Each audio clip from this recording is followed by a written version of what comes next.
Knee pain just below the kneecap. It might not be just tightness. You might be dealing with patellar tendinitis. The good news, you can fix it and return to your favorite workouts. I'll explain how. My name is Faris Solomon. I got my degree in the study of human movement, and I will cover what patellar tendinitis is, common causes, and a rehab program to treat it. Let's go. Patellar tendinitis, often called jumper's knee, is an overuse injury that affects the patellar tendon, a thick band connecting your kneecap to your shin bone. This tendon helps straighten your knee as it plays a role in movements like jumping, running, and squatting. When the tendon is repeatedly stressed without proper recovery, tiny tears form, weakening the tendon over time, which causes pain, inflammation, and reduced performance. As for the most common causes that irritate the patellar tendon, overloading the tendon too quickly because a sudden jump in exercise volume or intensity, like increasing weights or running too often, can strain the patellar tendon. Because it needs time to adapt to new loads, and that's why progressive building of volume and intensity is needed. Poor jumping and landing mechanics, like landing with stiff knees or allowing the knees to collapse inwardly, which increase the strain on the patellar tendon. And without proper control, every jump adds cumulative stress that the tendon can't handle long term. Quad dominance and muscle imbalances, for example, if your glutes and hamstrings are weak, the quads tend to do all the work in activities like running, lunges, or squatting. This quad dominance pattern increases the stress on the tendon and the likelihood of injury. Limited ankle or hip mobility, for example, a restriction of dorsiflexion at the ankle and a limitation at the hip, can cause the knee to compensate in activities like squatting and stair climbing. That compensation shifts more stress to the tendon, often without people realizing it early on. Now, the rehab program will be broken down into a simple 3-stage setup designed to take you from painful knees to strong and pain-free movement. You can follow each stage for the recommended time frame unless pain returns, then back off and regress as needed. Let's get started. The first exercise is a cross-friction massage. Sit with your leg extended and fully relaxed. Use 2 fingers to press just below your kneecap where the patellar tendon runs vertically down to the chin. Apply gentle to moderate pressure depending if it's too painful, then rub side to side and not up and down. You should feel the tendon gliding slightly under your fingers. Continue this motion for 1 to 2 minutes and repeat it 2 times a day. This stimulates blood flow to the tendon, breaks up early adhesions, and promotes proper collagen alignment during the early healing phase. The second exercise is a Spanish squat. Anchor a resistance band around a sturdy object at knee height. Step into the band and place it behind both knees. Walk backward until you feel a strong resistance pulling your chins forward with feet shoulder width apart. Sit into a squat with the chins vertical. Hold that position for 10 seconds, pressing evenly through your foot and avoiding bouncing or shifting weight forward. That's 1 rep. Go for 10 reps while resting in between to avoid pain flare-ups.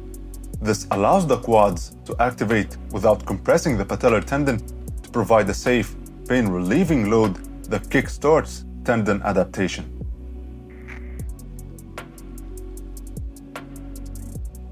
The third exercise is a standing quad stretch. Stand tall and bend 1 knee, bringing your heel towards your glute. You can hold onto a stable object for balance if needed. Grab your ankle with the same side hand. Keep your knees close together and gently pull until you feel a stretch along the front of your thigh. Hold that position for 30 seconds and repeat it 3 times. This helps ease the tension in the quads, reducing the passive pull on the patellar tendon. It also improves knee joint mobility, which is crucial for pain-free squatting and walking. The fourth exercise is box squats. Stand with feet shoulder width apart in front of a sturdy box or bench. Push your hips back and slowly bend your knees to lower yourself under control until your glutes touches the box or bench lightly but without collapsing. Keep your chest up and knees tracking over toes and weight evenly distributed over your midfoot and heel. Then drive back up using your glutes and quads. That's 1 rep. Go for 3 sets of 8 to 10 reps. This builds strength in the lower body while keeping the movement controlled. The box provides a depth limit that prevents overloading the tendon during early return to squatting.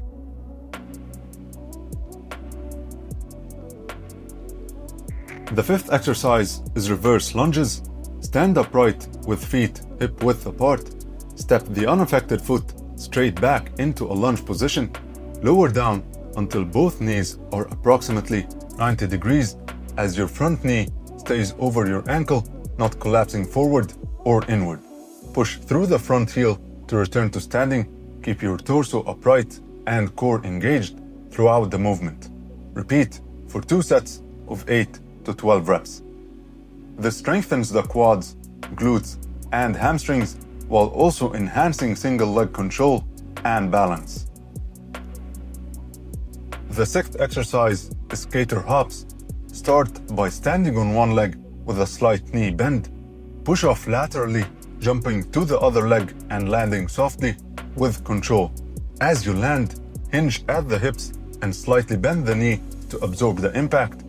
Stay balanced for a moment, then initiate hopping back to the other direction while avoiding letting the knee cave inwardly and while keeping the movement athletic but controlled. This introduces dynamic stress in a side-to-side pattern, improving tendon resilience, reactivity, and sport-specific performance, while also serving as a transition back to real-world movement. Now, to prevent patellar tendinitis, to begin with, first, progress training slowly. For example, you can follow the 10% rule so you don't increase the overall training load by more than 10% per week. This gives your tendon time to adapt and build resilience instead of reacting with pain and inflammation. Second, prioritize strengthening your glutes and hamstrings because when they are strong, they help share the load in knee-dominant tasks. This balance offloads the patellar tendon to help avoid it becoming the weak link in activities like running, sprinting, or squatting. Third, improve jumping and landing technique by landing softly with the knees bent and good alignment, knees tracking over toes and the hips engaged. Because proper mechanics reduce tendon stress and helps distribute forces appropriately.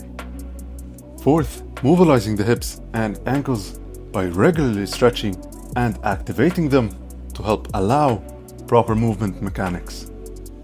Because better movement patterns means cleaner squats, deeper landings, and less compensatory strain on the knee. If you're dealing with patellar tendinitis, remember, it's treatable. Recovery takes time, so stay consistent and you'll make progress towards getting back to your favorite activities. So as always, stay active and mindful.